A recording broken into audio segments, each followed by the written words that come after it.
Okay, hello everyone. My name is Natalie Sorrell Charlesworth, and on behalf of the LitFest Board of Trustees, I'd like to welcome everyone to this 42nd Lancaster Literature Festival.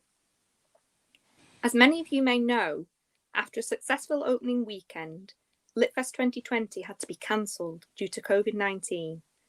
So for this year's festival, our volunteer-based board realised it had to work in a different way and decided to create a diverse and inclusive festival to be delivered entirely online and completely free.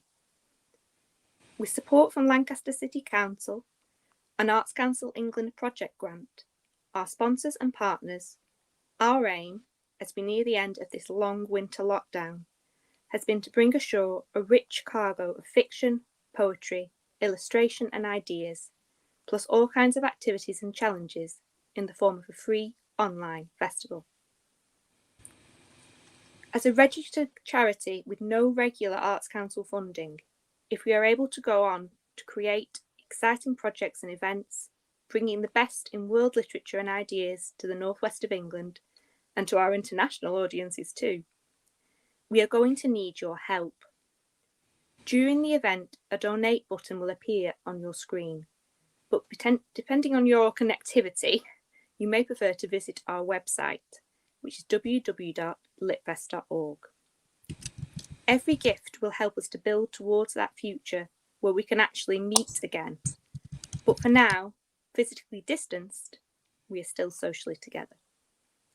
Anything, however big or small, that you can give will be deeply appreciated, and every penny will go towards creating more events like this in future. For now, I'm going to hand over to Lindsey Moore, who's going to take the reins and chair this event. And I'll pop back up again towards the end to moderate the Q&A. Thank you for coming. Hello everyone, thank you so much for coming, and a particularly warm welcome to our guests this evening, Mayor Abu Al-Hayat, Amir Hamad and Becca Parkinson from Comma Press, and I'll introduce our two writers in more detail in a minute. So yeah, we welcome you to the international fiction strand of LitFest with the support of partners at Comma Press. This event is to help launch the latest in their series of Reading the City, the Book of Ramallah. Okay, so if I can introduce our two main speakers here. Mayor Abu Al-Hayat, the editor of the Book of Ramallah, which, if you haven't yet seen it, this is its spectacularness. Maya is a Beirut-born Palestinian novelist and poet living in Jerusalem, where she joins us from this evening, and working in Ramallah. Maya has published in Arabic 2 poetry books, numerous children's stories, and 3 novels, including most recently No One Knows His Blood Type of 2013, which the critic Nora Parr explores in the new book, Post-Millennial Palestine, Literature, Memory and Resistance. And that has just come out, edited by a couple of Lancaster University alumni. So Maya is featured in there. Maya is the director of the Palestine Writing Workshop, importantly, an institution that seeks to encourage reading in Palestinian communities through creative writing projects and storytelling with children and teachers. She wrote one of the forwards and was one of the contributing poets to A Bird Is Not a Stone, which we've just been discussing, an anthology of contemporary Palestinian poetry, and that came out with Freight Books in 2014. Maya's poems are also available in the online poetry journal Asymptote, translated by Fadi Juda. And Maya has recently written for The Guardian, and I will drop you a couple of links in the chat in a minute so you can read Maya's writing for the press, and also her Comma blog entry as well. Our second writer, Amir Hamad, was born in Jerusalem, from where he also joins us this evening. Amir studied computer science at Birzeit University just outside Ramallah. In 2019, he was awarded 2 A.M. Katan Foundation Young Writer of the Year prizes in poetry and for his short stories. For his first 2 poetry collections in Arabic, Giyi and Ali's Rabbit, a collection of short stories, and I Search for Their Keys in the Lock. Both of these will be published soon. He also has a story in Arab Lit Quarterly's The Eye issue, which was translated by Marsha Lynx Quayle. And our third speaker, Becca Parkinson from Comma Press. Becca joined Comma Press after her undergraduate degree at Lancaster University in the Department of English Literature and Creative Writing, where I currently am. Whilst at university, she was the editor of both Cake magazine and Flash Journal.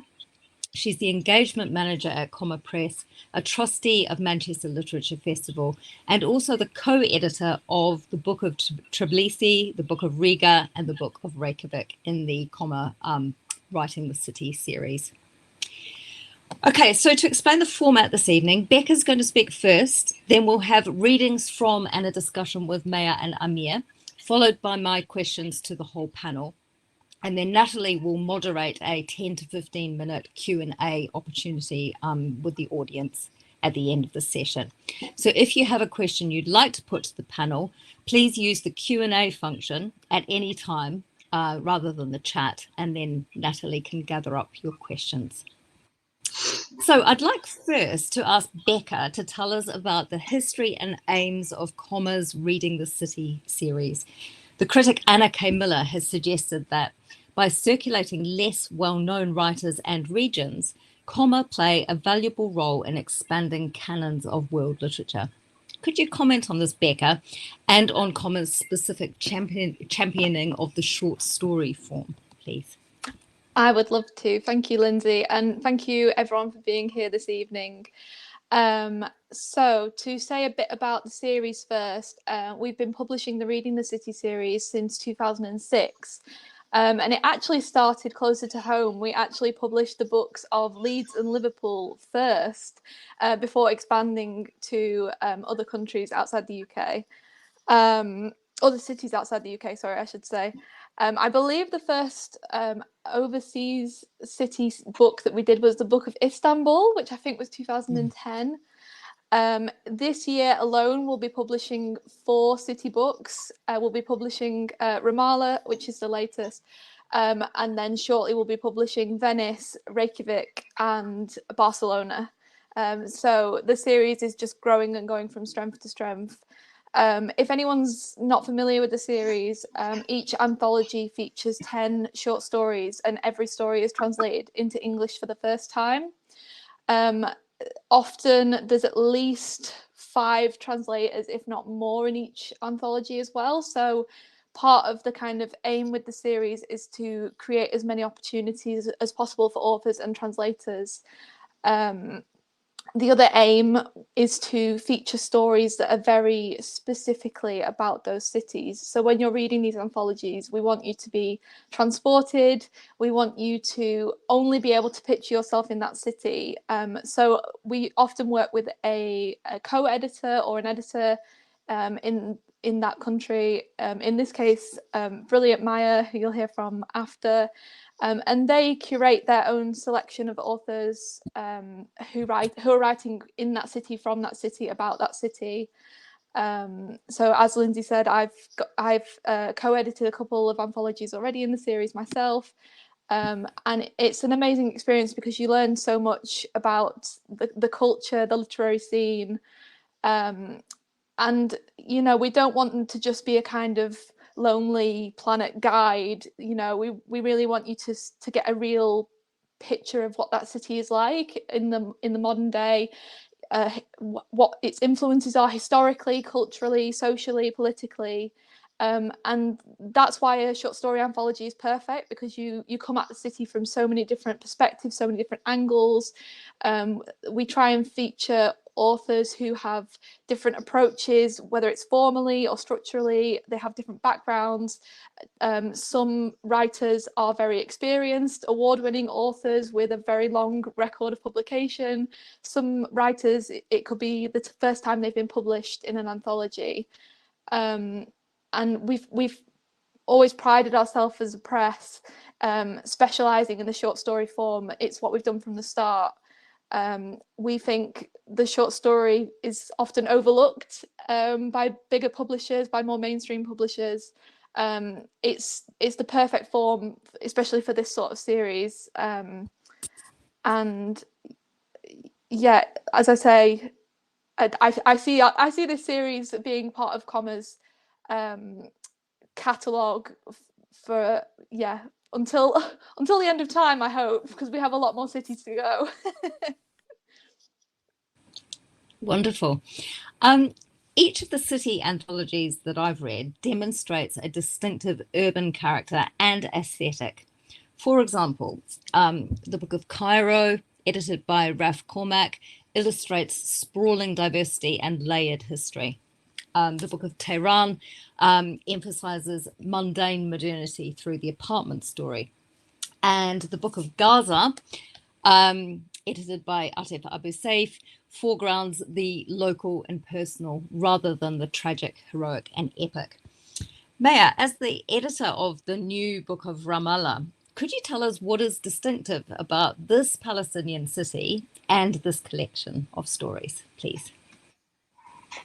Hi, everyone. Thank you very much for having us and listening to our stories and doing this collection, which was a little bit like crazy sometimes.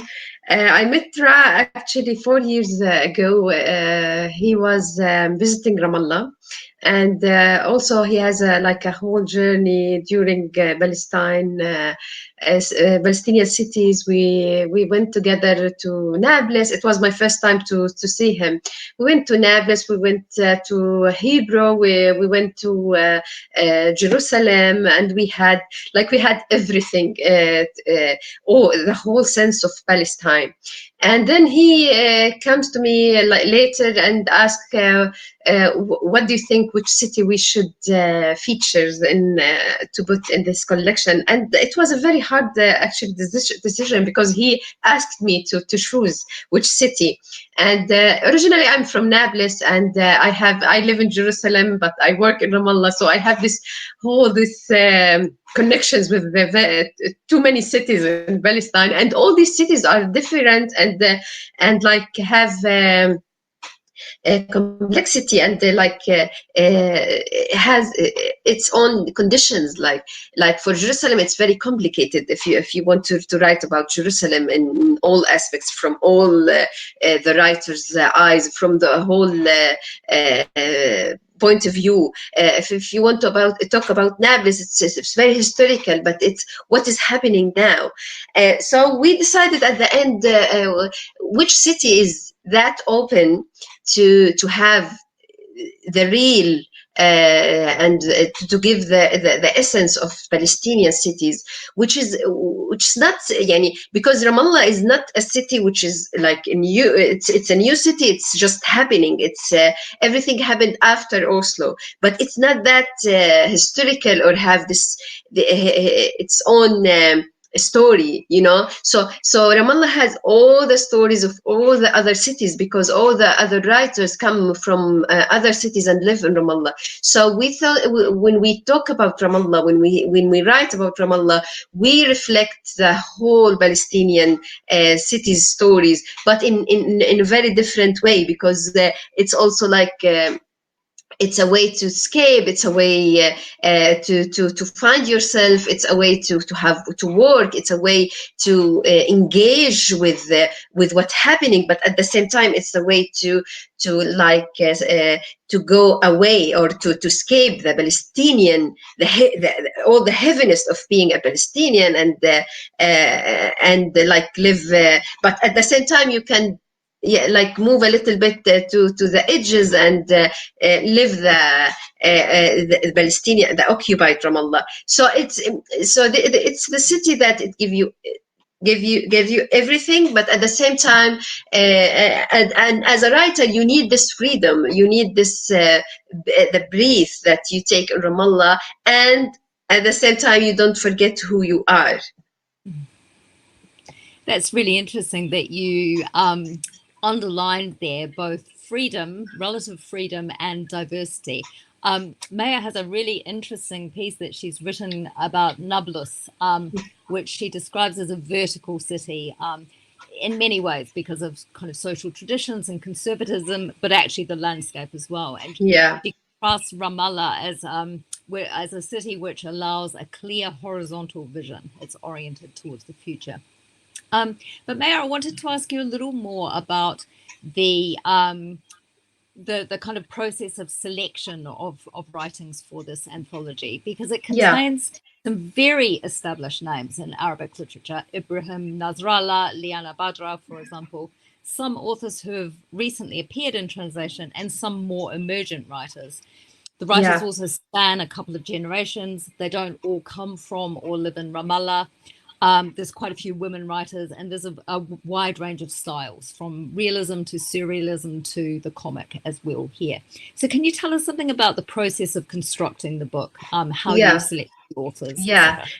Actually, it was difficult because at the beginning, we were looking for writers who live in Ramallah and or from Ramallah, but it was very hard because most of the writers like live in Ramallah or they were in Ramallah but left Ramallah, or they are from camps, or they are from villages, or they are work in Ramallah but not for.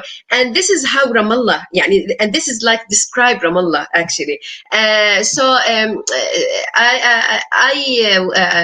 I like send emails to writers who I know that they have this experience with Ramallah. They have relationships with Ramallah. Like Mahmoud Shqair, for example. Mahmoud Shqair is very like a very good novelist. He's very famous and well established, and but he's from Jerusalem, but all his life is in Ramallah. All his working is in Ramallah. So the same thing is Ibrahim Nasrallah, who lives in Jordan, and he visited Ramallah once, but all his writing is about Ramallah. So it's like if you don't live Ramallah, you live the image of Ramallah, or the dream of Ramallah, the illusion of Ramallah. You live this. Even us, we live in Jerusalem, me and Ameer, but we live on edges. We live in checkpoints. We live all the time between the cities, or away from the cities, or we are going to the city. So it was to find. And Ramallah has had lots of writers. Actually, too many writers live in Ramallah, who work in Ramallah. So it was, we have diversity of writing, but at the same time, also when you go to the writers and ask them to write about the cities, it's difficult. It's not easy to talk about the city, to have the city as your hero, and because most of the time you are trying to be away from identities, and you don't want to put yourself in a box, or put yourself in, because we want to be free, and we live in Ramallah to be free. Actually, all of us like looking for the freedom that Ramallah gives you, but at the same, it's illusion. It's not a real freedom. So this is like, it was a long process, but I'm very happy that we have this 10 great writer, very well established writer, that they agreed to be with us, and they were really they give a great stories from all ages. Like I'm very happy that Amir is like, he's the youngest, I think. And he's very, I loved his stories before. I read his stories, and I was like looking for him to be part of this collection. So it was also about the quality of writing, like we have also diversity, as you said, in style, like Ahlam Sharat. I think I loved her. It's a magnificent story that a woman who loves the horse, or too many different style of stories. And like we have, because also Ramallah is like, it's totally different when it was in 16s, and when it's like when we talk about in the second Intifada, or when we talk about first Intifada, it's this, like we live the boundaries, we live the checkpoints. It is very real, the checkpoints, but at 60s it wasn't. The only difference was the the identity, the difference of identity was between the city and the village, not we didn't have like Palestinians who live in 48 or Palestinians who live in 67 or West Bank and Gaza. There was no division. There was like a whole Palestine. There was a Palestine. But now you see this very clear. So all we talk about as a young writer is this division, is this cross, is this like living on the edges, you know. But in the past, for the writers like Brahim Nasrallah and Mahmoud Shkhair, they lived in different era, you know. Yeah, great. Speaking of breaking out of boxes, Maya's very generously offered to read from Alam Basharat's story, The Horse's Wife. Maya, could we have a couple of minutes from that story, please? Yeah. Actually, my English is not very good, so please, Yani, excuse my reading. Your English is wonderful. So what is this horse doing at my doorstep? I said out loud. I came as you requested, he said. Me? I replied in astonishment. I couldn't tell whether it was the reply or the fact that I was standing in front of a talking horse who had just rang my bell that shocked me. Did you ring the bell with your hoof? That is not why we are here. His reply almost drove me crazy, controlling the conversation as if he had something to say. I do have something to say, he interrupted me. I wouldn't have come if I didn't. How did you hear me? I came because I hear you, he replied. I hear the call of your heart that beats with its hoof. Oh God, I said to myself, there is no way to describe what it is like when someone who creates fiction is faced with it suddenly becoming reality. I am real. Who told you? I think I prefer fiction to remain fiction. Now that's not true. Who are you to decide what I want? I am your husband, and also I am not deciding. I am just persuading you otherwise. What are you saying? I almost lost it. Okay, so you don't sympathize with me now? For some reason, these days I feel quite alone and without readers who sympathize or pity me or even support my right to imagine. I said that I was your husband and I don't want you to be alone. Who told you that I don't like being alone? Who told you? Then look, I stretched out my hand to point to his private parts. You are a horse, a high horse. And your penis, look, and your hooves. And I am fragile and not very horny. So I am slow, lazy, and I can't take care of anything but a few plants. I know everything about you. How do you know everything about me? I started to get annoyed because I heard you. It was not appropriate to ask him what or how he heard. He would end up coming off better than me with his calm replies to all my crazy questions. During creative writing workshops, I would repeatedly tell my students that developing dialogue in text is a challenge.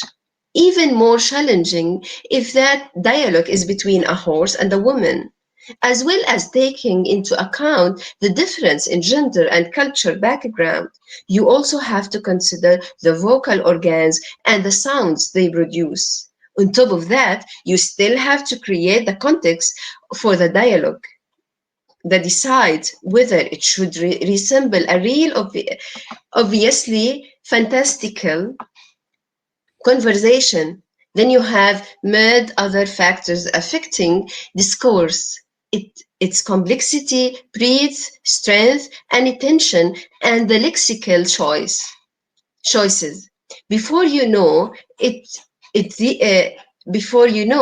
these creative writing sessions turn into battle about all kinds of things. So let me start anew here.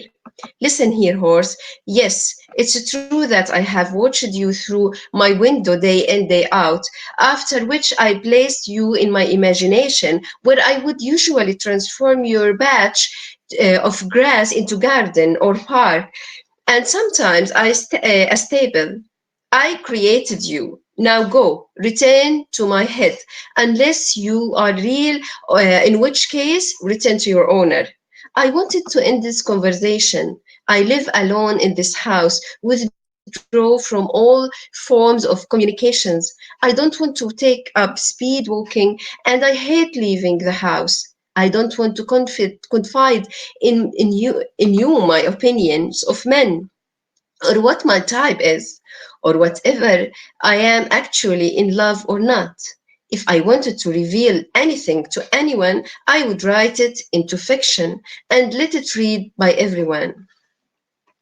So you have to complete read the story. Thanks very much, Maya. So moving from the surreal and metafictional to the absurd, I think, with Amir. And Amir's reading from his the final story in the collection, At the Kalandia Checkpoint, will give us a very good sense of the ways in which Palestinian lives are shaped by these technologies of control, meaning that time and space are continually out of joint. So Amir, over to you. We look forward to hearing you read from your story. Okay, thank you. So I will read from the story. Okay.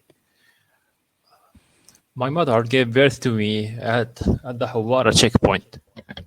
Her family were from Nablus, and she was visiting them while she was 9 months pregnant. My father, who was from Jerusalem, had long warned her about leaving the house at just a delicate stage. He hated her family as much as he hated the occupation. They had put him through hell before eventually allowing him to marry my mother. People from Jerusalem don't have the best of reputations among those in the West Bank, you see. When he heard that she was going into labor at the checkpoint, he came running out into the street in his underwear. Yes, my father ran all the way from Jerusalem to Nablus, which only worsened the already bad reputation of his townsfolk. If I had not uttered my first word, Mahsum, and Mahsum means checkpoint in Hebrew, then and there, he probably would have divorced her. He was so angry with her for disappointing him. From that day, my father thought of me as a blessed child and called me Salah ad-Din, after the great scourge of the Crusaders. My primary school was on the left side of what we would later be the separation law in the town of Aram. I had to cross the old neighborhood checkpoint on my way to it twice a day. My secondary school was on the right side of this line, where the wall would eventually be built when I was in 7th grade. Even before then, I had to cross checkpoint after checkpoint as if the line were following me, bending round to meet me again wherever I went. Having graduated from secondary school with flying colors, I enrolled at Peculiarities University, even though Harvard begged me to join them. I had refused, you see. How could Salah ad-Din agree to migrate to a land of colonizers? I used to cross the checkpoint daily, I mean the Kalandia checkpoint. What you may not know is that when you cross, the soldier taps your ID number into his keyboard. The computer uses what they call in programming language a counter function, which only accepts one type of variables, integers. The computer counts you on its fingers, and when the number reaches a certain value, the soldier picks up his phone and receives orders to let you into the red room. The red room is a small, narrow cell. In the old checkpoint, you would sit there on a chair, resting comfortably for a couple of hours. But in the new one, they leave you standing there in the dark with only a spider on the wall to keep you company. You stand there like that for a few hours. Then they let you go. But the computer doesn't forget. The camel that is technology never forgets. And from then, on every time you go through, they take you to the red room and keep you waiting again until they eventually feel sorry for you and give you a paper for an interview with intelligence. As your waiting goes on, you may yell at them, "For heaven's sake, just let me meet the captain. I want to become an informant." But it doesn't help. Fantastic. Thanks so much for that. Well done. So a question for both of you writers. Both of those stories suggest that Ramallah invites writing in the present tense. They're both written in the present tense. They're also both very funny stories. So I wondered if either of you want to comment on the ways in which humor can be used to confront or transmit or maybe reconfigure Palestinian lived reality. Mm-hmm. Actually, we used to act. This is like very good question, because the humor was not used in literature, Palestinian literature. All our literature was very serious, because it's very heavy to be Palestinian and to be a writer. And I think we are trying, like the new generation, we are trying to write this story, the narrative of not just to be heard, or to be to be heard as a Palestinian, as we want to hear our story for the people, because we want to relieve our life. Also, we want to get rid of all this heaviness that we have on our shoulders, because we are mothers, we are we are girls and boys who wants to live their life, who just want to have a normal life. We seek for normal life all the time. We are looking for to be normal, to be like everyone. That's why I think, like nowadays, not nowadays, of course, it's like we are trying to do that. I think not in conscious, but just like you can see it in the Palestinian literature, that the changing that it happened from very realistic and very heavy narrative to more light and more daily life, and more sarcasm, or funny, or trying to have, because we writer also want to imagine life that is less heavy, from our shoulder, I think.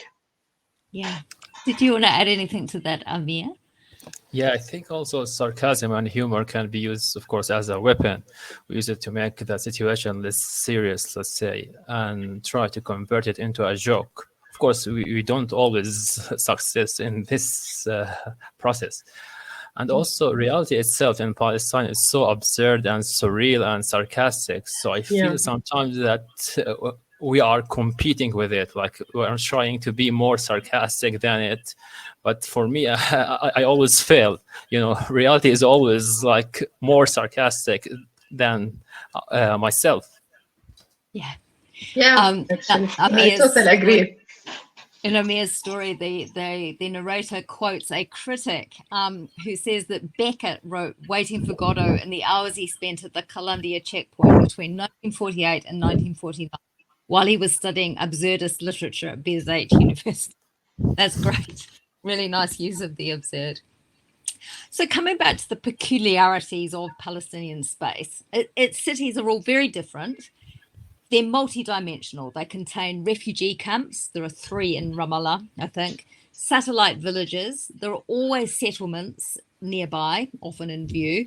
Urban areas are encircled and broken up by checkpoints, the separation wall, Israeli-only roads. It's a mess. It's a very complex spatial situation. And several of the stories in this anthology suggest that home space, your house, your garden, your land, your city, is very precarious. It's very fragile.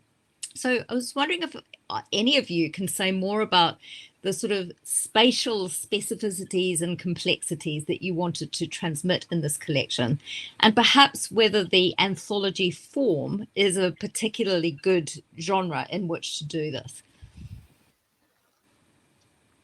Yeah, I can't say that it was يعني of course we asked the writer to write story. We didn't like tell them what to write, but it came out like most I have this comment, like I said it before, most of the stories happened on streets, like on roads, going or coming, or like the road to like you always on the streets, like maybe one or two was happening on the house, like only the surrealist the Ahlam's one, who's like very surreally, was happening on house, and that was very actually like fascinating points, because like you always, when you think about the city, you don't think about something that you have. It's like something that you don't have.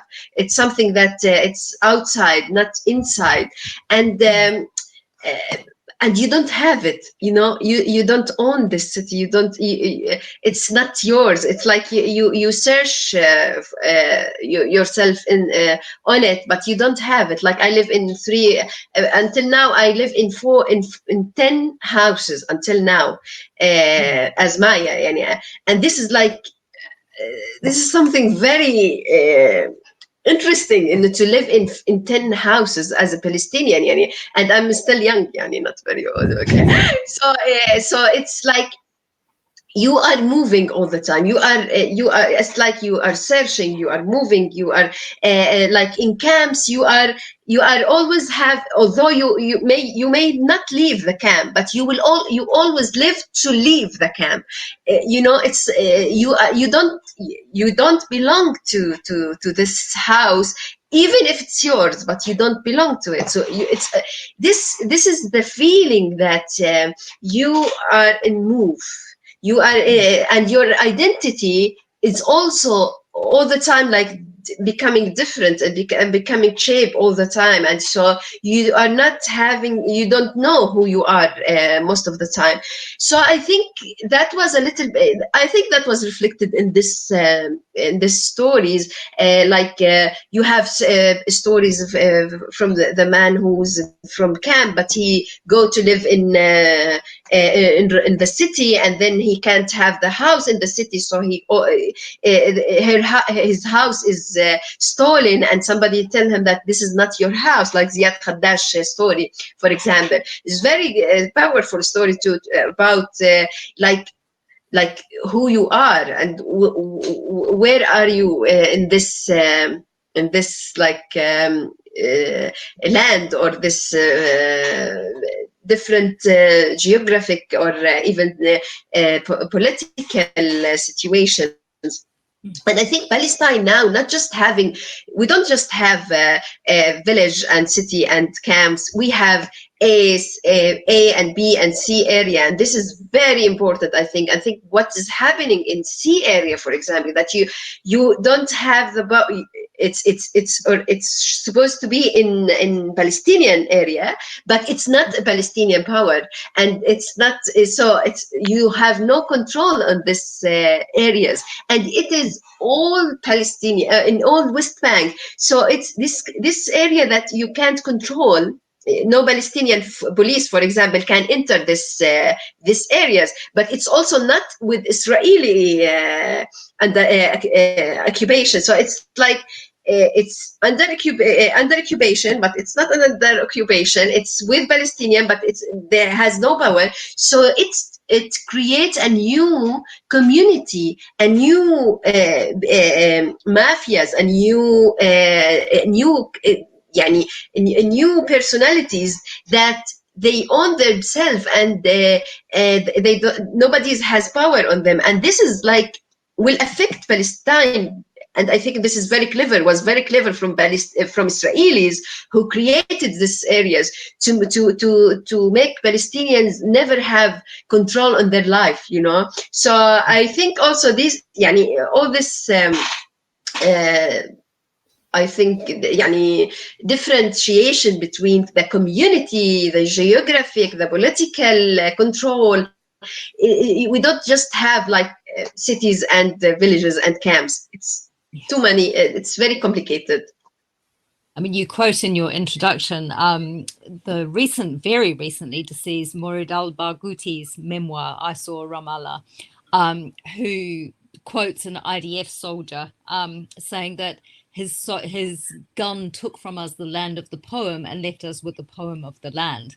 I mean, it seems that Palestinians feel compelled to write about homeland, landscape, cities, people, the sea, because this is something which is never quite possessed. It's something which belongs to the past and hopefully belongs to the future. But I wanted to change tack and ask you a different question. And this is a question that I often get asked when I'm teaching Palestinian literature or talking about it. There's a lot of Palestinian literature available now in English or translated into English. Comma has published several other books focusing on different parts of Palestine by particular authors and also collections. I'm very curious whether readers in Palestine, in the Palestinian territories, are interested in this English language literature, and how accessible is it to them? Like, will you be able to buy copies of the Book of Ramallah in Ramallah, for example? Yeah, we'll see that. Actually, I had to say that we have the new generation, like they have very good English, and like my kids, for example. But of course, not everybody. Yes, they learn in American schools or English language. We have this and I think this is like make a little bit different in audience, like we have people who just read in English and people who just read in Arabic. This is like that much. And this is actually make a little bit difference in the culture and how you see things and how you read. Reading is, language is very important in creating the culture.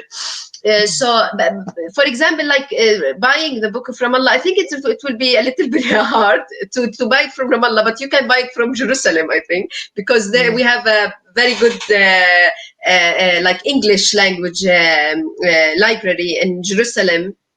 المكتبة العلمية اسمها شو اسمها حماد؟ educational book. Sure. Educational book. Educational book. So and it's just English. So, but in Ramallah we will see. I will try to put it in some library. But actually we have problems in publishing in Ramallah. Like the whole publishing, the whole books. We have some. Problems in to have the books, because when you publish outside Palestine, your books can't come to Palestine. When you publish in Palestine, your books can't go from Palestine. So it's always like challenging for writers to publish their books, to marketing it, to be known outside. So when you're lucky, you will have your books and people you will know you. But if you are not lucky enough, so it's hard. Does that fit with your experience, Amir, in Jerusalem? Is there a writing community of Palestinians? Are they reading Palestinian literature in Arabic and in English? I think you asked the wrong person. I actually don't know, to be honest. Because, you're writing for them. Yeah, because actually I don't belong to any community in Jerusalem. I don't know a lot of people there, to be honest. But as Maya said, there's some of libraries and some of, like in the library that she mentioned, and also in Bethlehem, I think there's also a library called Tanween. Tanween. I guess. Tanween. Yeah, they have some books in English, also in Arabic, and maybe also the libraries of the universities itself. So I think many people. When I was in the university, I used to see people reading English books and different languages, sometimes in French, and of course they borrow it from the library of the university itself. But I'm not sure about the books about Palestine that has translated texts from Arabic to English. I'm not sure yet. We will see, hopefully, in this new experience with Book of Ramallah. Yeah, thank you very much. So it's 8:15. I'm going to hand back to Natalie, who will take questions from the audience. Are you there, Natalie?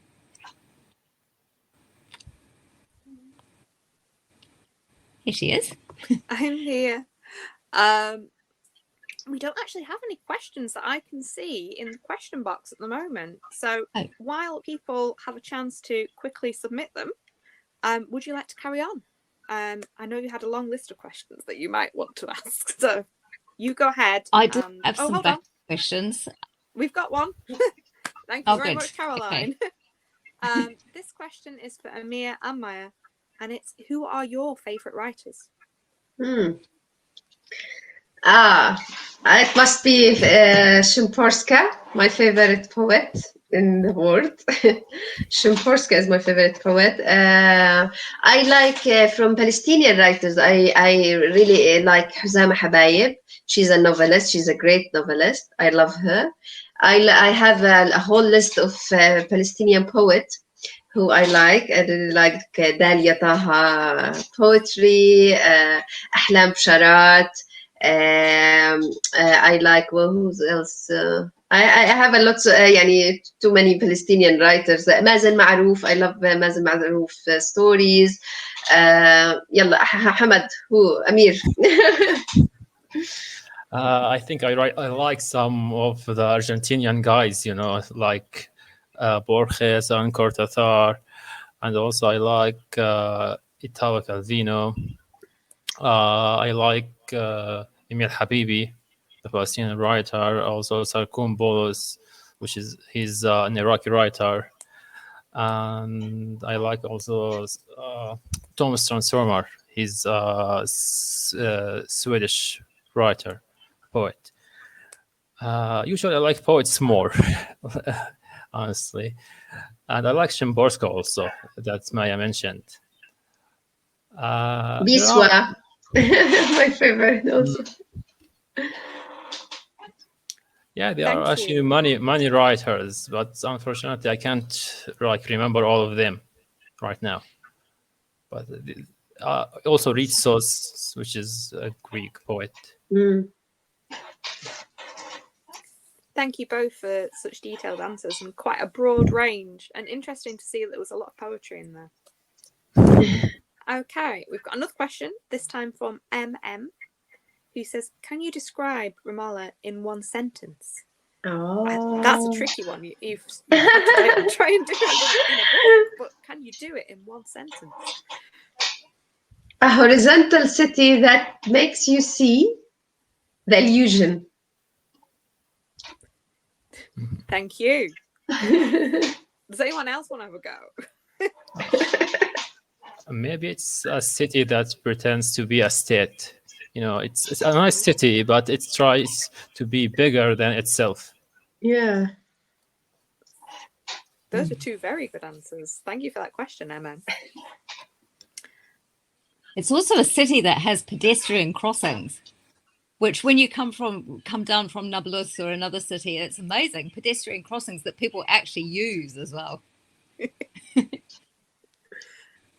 Okay, another question, and this one is from Janet Marie Doherty, and she says that you have mentioned libraries, and do either of you know approximately how many public libraries there are in Palestine, and if they're mainly used for study purposes or reading for pleasure? The public, yeah, we don't know the numbers, but every city have one public library. But most of the time, they use them for children storytelling. Sometimes they use them for studying. We have in every municipalities we have one public library. But that I will not comment more. Thank you, Richard Jackson. There's also some very old historic libraries in Palestine as well. I mean, there are several in Nablus. In Nablus and in Jerusalem, which date back to the late 19th century. and have all Actually, sorts of books in them. yeah, they have like the very old cities. Like yeah, Jerusalem is a very old city, and it has like very rich historical manuscripts, and these like old one. Yeah, we like Okay. that. There's more questions coming in. Here we go. Good. This one is from Mohammed, who says, I suppose that Ramallah has always been a rich material for political detective narratives. One keeps looking for answers, but unlike Sherlock Holmes, she never arrives at final conclusions. I know that your project is mainly directed at writing the city here, Ramallah. But have you thought about writing the village, which is also equally important, to bring to light the vital need to express stability and return to rootedness amid the chaos of spatial urban disorientation? Mm. That's Amazing question. Amazing questions, Muhammad. I totally agree with you. Actually, يعني, I think the villages from. I always think. I think of Ramallah as a village. Just for state, because it's like it's very small. It has all this communities, small communities, families, knowing each other, and you know, so it's like a village. But of course, if يعني Palestine doesn't have a big cities except of Nablus and Jerusalem and Hebron. Most of the cities are like villages, but it's a little bit more bigger cities.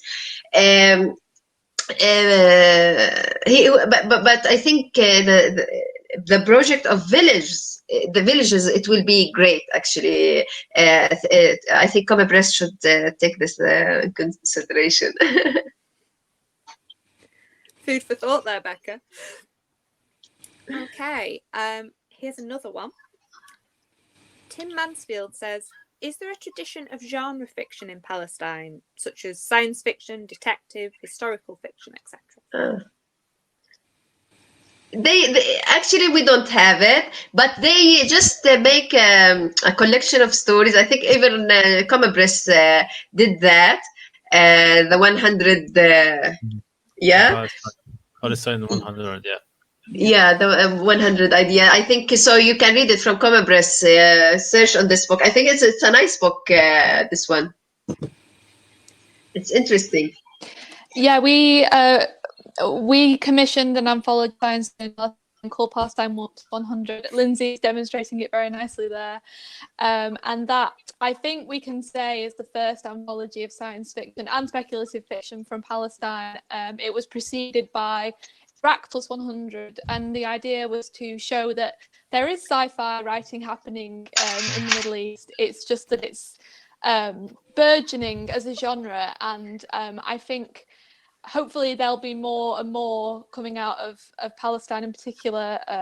In fact, the editor of Palestine Plus 100, Basma Galaini, is currently working on a special issue of Strange Horizons, which is dedicated to Palestinian science fiction. That's coming out really soon. So if you are interested in genre fiction from Palestine, keep an eye out for that, and pick up a copy of Palestine Plus 100 too. That was a nice segue into a different Common Press book there. Very nicely done. Now, we've got that's Becca why I'm on here. the screen. We've just minimised her again. This question is for Becca deliberately, specifically. I mean, how is Common Press managing the lockdown when so many of the big bookshops have been shut for so long?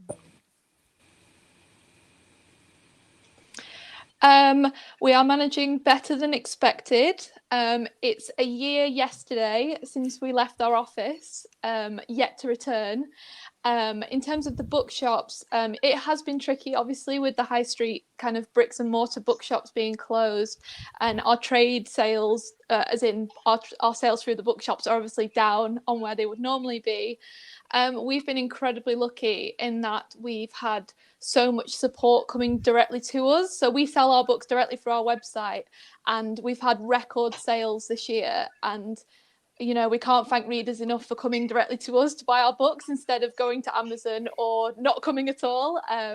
It's been incredible, and we've been very lucky as well that our online events have attracted quite big numbers as well to keep us going. So touch wood, We're doing okay. We do miss the bookshops terribly, and we are so excited for them to reopen so we can have events and we can see our books on the shelves when they do reopen. But yeah, we're doing okay. Thank you for asking. That's wonderful to hear. I suppose it helps that Comma Press has always had a strong online presence. You already had your infrastructure there, that people have known where to go to get your books. Exactly. We're very lucky that we had the kind of capacity to sell through our website before the pandemic, and also that we have a really strong, loyal readership. So yeah, very lucky, very lucky. I think that's all of the questions that are that have been submitted so far. So I'm going to ask one of my own, which is, could you tell us a little bit more about the other books in the Reading the City series that are forthcoming? Sure, yeah. So as I said, the next one will be the Book of Venice. That's been edited by Ursula Casagrande, who's our editor at large, and that will be coming next month. And then I'm currently co-editing the Book of Reykjavik. That will be out in the summer. I can't tell you too much at the moment. I'm biased, but I think it's going to be great. And then in September, we'll be publishing the Book of Barcelona. So we're very excited about that. We will be publishing also some more UK books of the city, probably next year, but we are looking to do the Book of Manchester and the Book of Glasgow at some point next year. But we're always asking our audiences what cities we should do next. So if you have an opinion or a city that you'd love to see in this series, you can leave a comment or tweet at Comma Press and we will make a note of it. Nicely done. Okay. I think just before our closing remarks, there is a chance if any of our panelists have any further questions for each other.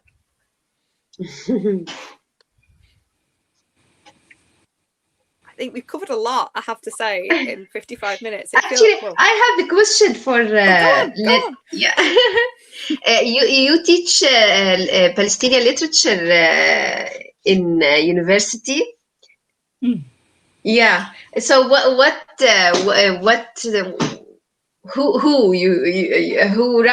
writers you teach? That's an interesting question. I teach a course final year undergraduates, which is contemporary Middle Eastern literatures. And we always have something Palestinian on there. At the moment, we've got Adania Shibli's Touch, which I adore. I mean, she's one of my very favorite writers. And I also teach a post-colonial women's writing module as well, MA level, master's level. And we've done things like Sharon and My Mother-in-Law. So Amiri on there. But I want to teach a whole course on Palestinian literature, and that would go from, through people like Ibrahim Nasrallah right up to Palestine Plus 100. I've taught several textbooks. Yeah, students love it. They always really love it. It's very, very rich literature, from what we can see in translation. Yeah. So you focus on novels and like narrative, not poems. Mostly poetry and translation is a whole different level of challenge, I think. Yeah. Good. But there are some good translations as well. Mm-hmm. Oh, can I add something? Oh, go on. Actually, Adania, she's also my friend, and she gave me the best advice ever. I always had this question of writing, why we write and why I should write, and she actually told me once, writing is like breathing. Okay, we breathe. We don't ask ourselves why we breathe. So please stop asking yourself this question and just write as you're breathing. Brilliant, lovely note to end on. That's a fantastic note to end on. Thank you for that, Amir. Welcome. Okay, thank you very much to everybody who has spoken in our event, asked us questions, and even if you just sat in the audience and listened attentively. Thank you very much for coming. You can see that little donate button at the bottom of the screen. If anybody feels like they can donate £5, £10, however much you might consider would be worth the price of a ticket for this event, or just to contribute towards our future projects, it would be greatly appreciated. LitFest is still running until the 21st of March, which is this Sunday. There's so much more to come, including a full day of poetry, considering we've talked about a lot of poetry in this event, which I did not anticipate, on Saturday the 20th, featuring some more Lancaster University speakers as well in the form of Paul Farley. Thank you very much for coming. We'll draw to the end there. Thank you very much to Becca, Lindsey, Maya and Amir for a lovely event. Thank and you. a really good atmosphere. Right. Thanks, Bye. Natalie. Bye. Thank Thank you. you, everyone. Bye bye. You Bye. too. Have a Bye. nice night. Bye.